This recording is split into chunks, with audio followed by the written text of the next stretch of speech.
Hello everyone and welcome back into my kitchen. Come on, let's make this dish. Alright guys, so this is my contribution to this month's collaboration.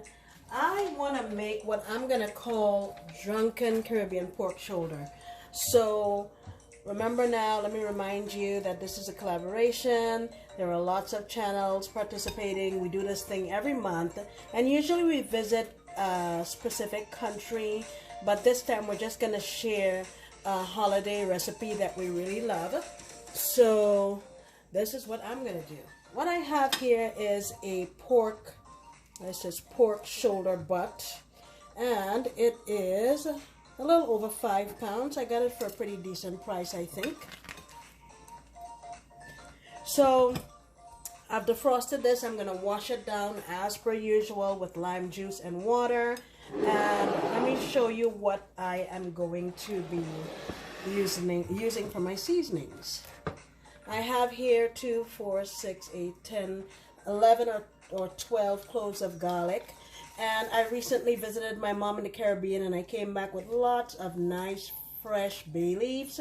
So I'm going to use some of these. I won't grind them up. I'll just put them under the shoulder when it bakes. I also brought back some Caribbean style seasoning peppers. If you looked at some of my videos from when I visited, they're called seasoning peppers or pimentos back in the Caribbean. And what I did in order to be able to bring it into the US, I had to pulverize the heck out of it because they wouldn't let me bring it whole. So this is about 2 of those peppers. They have the flavor of a habanero but no heat. And I'm also using a habanero because this is a Drunken flaming pork shoulder. I have a little piece of oregano. I would have used maybe double this, but this is all I have available at this time.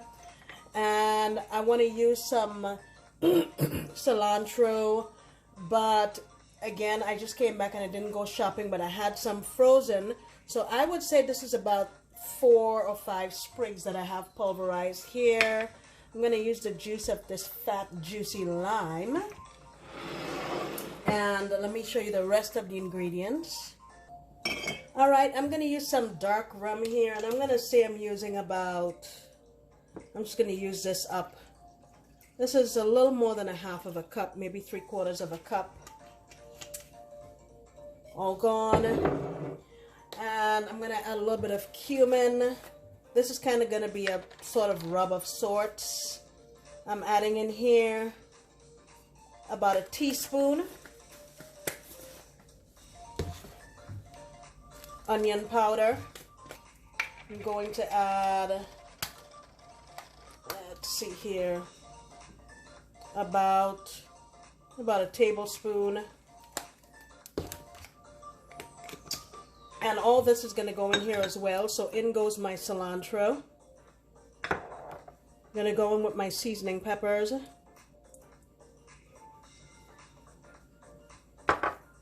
One with my oregano, might as well. Now this is essentially going to be my salt. So for this,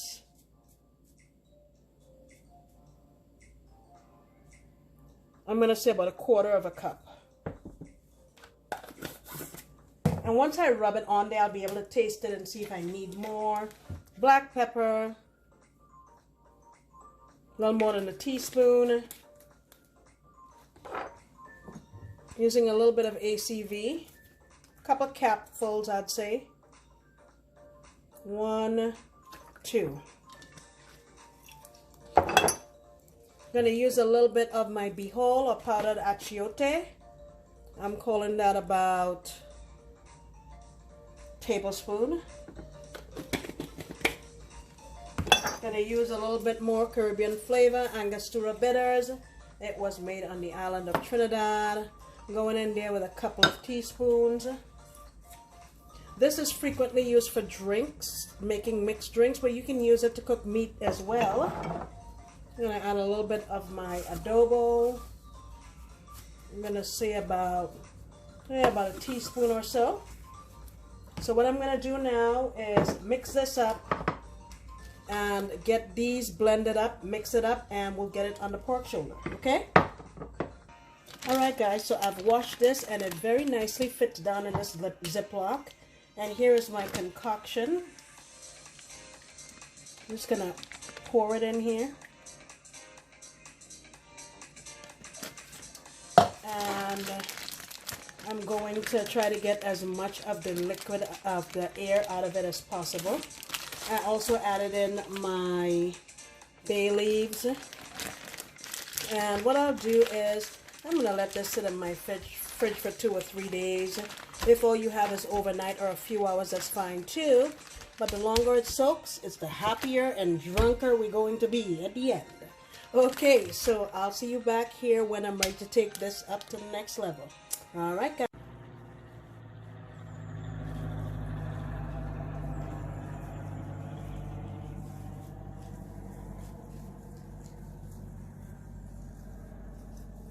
Alright guys, so this has been in my refrigerator for 2 days, and every 12 hours or so I flipped it over just to redistribute or marinate. I have some what do you call that, parchment paper on the bottom there just for easy cleanup, and underneath my meat I have onion, celery, and carrots cut into big pieces just to kind of elevate the meat out of the bottom of there. I have my bay leaves in there as well. Remember we had those in there, and I put 2 or 3 sprigs of thyme. I took this out of my fridge about an hour ago just to let it come closer to room temperature, patted it dry. I spritzed it with some oil and just dusted it with some paprika. So it's going to go in my preheated oven. It's at 450 degrees for about 25-30 minutes. Then I'm going to drop it down to 300 and cook it until it's nice and tender. It's probably going to take about 5 or 6 hours, but I'll let you see what it looks like when it's done. Okie dokie. Alright guys, this was in the oven for a total of 6 hours. It smells amazing. So what I'm going to do is tent this with some foil to allow the juices to redistribute. But look at that. Man, I am going to have this for dinner and I can't wait. Guys, please remember that this is a collaboration.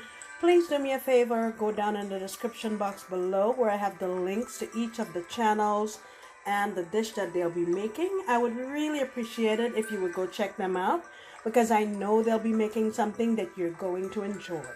Thank you so much for coming back into my kitchen. I sincerely appreciate you, and I hope you come back next time when I promise to make another delicious recipe. Bye.